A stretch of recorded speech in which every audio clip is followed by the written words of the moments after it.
ইনসাফের প্রতীক দাঁড়িপাল্লা, এইটাও গায়েব করা হয়েছিল। কারণ যারা বাংলাদেশে ইনসাফ দেখতে চায় না, তারা নির্বাচনে ইনসাফের প্রতীককে সহ্য করবে কিভাবে? এই জন্য আমাদের প্রতীকটা খেয়ে পেটে হজম করতে চেয়েছিল, বাট ওইটা হজম হয় নাই, ওটা বমি হয়ে বদ হজম হয়ে বের হয়ে চলে আসছে।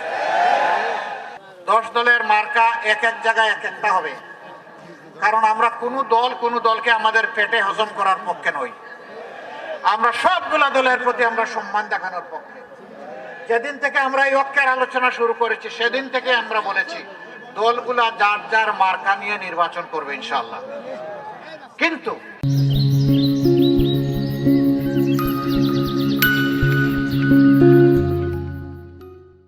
এখানে মনে করেন শাপলাকলি দিয়েছি, ওই আপনার পাল্লাটা এখানে শাপলাকলিতে ঢুকে যাবে, এখানে রিক্সাও ঢুকে যাবে, ঘড়িও ঢুকে যাবে, ফুলকপিও ঢুকে যাবে, ছাতা ঢুকে যাবে, যতগুলা মার্কা আছে সব এখানে এসে হাজির হয়ে যাবে। আমরা সবাই এক, 10টা মানুষের 20টা হাত এক হয়ে গেছে। এখন এই এক মার্কার পক্ষে আমরা লড়ে যাব ইনশাআল্লাহ। ইনসাফের প্রতীক দাঁড়িপাল্লা, এইটাও গায়েব করা হয়েছিল। কারণ যারা বাংলাদেশে ইনসাফ দেখতে চায় না, তারা নির্বাচনে ইনসাফের প্রতীককে সহ্য করবে কিভাবে?